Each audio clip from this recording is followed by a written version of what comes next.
Hey, this is Alex with AFS 401k. It's episode number 84 of Money Hacks.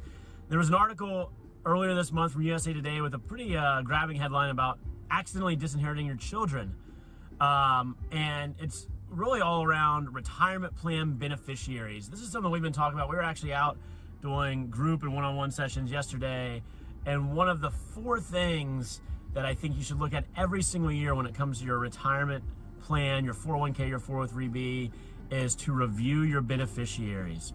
I think that there's something like 40 or 50% of all investors across the country that don't have a beneficiary election on file, and ultimately are leaving it up to whatever default provisions that plan has on how their assets are going to be dispersed if something were to happen to them.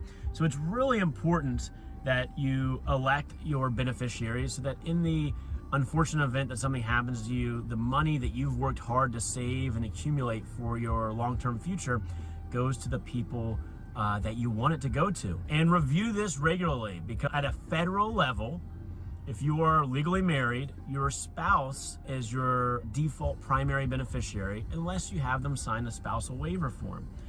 And so there have been instances, and this article, the USA Today article cites this, of an individual who has a 401k account, their spouse is their beneficiary, they end up getting divorced, and they rename their children their beneficiary. And then a few years later, they get remarried. Well, in that scenario, your new spouse automatically becomes your beneficiary, even though you'd fill out paperwork to identify your children as beneficiaries. The spousal arrangement supersedes that.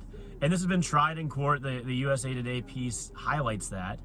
So it's just one example of many on why it's important to update your beneficiary. As we're getting into the last quarter of the year, it's a great time to look at your retirement savings account, your overall long-term investment and savings picture, and think about a few different action items. And one of those is reviewing, updating, or making that election for your beneficiary.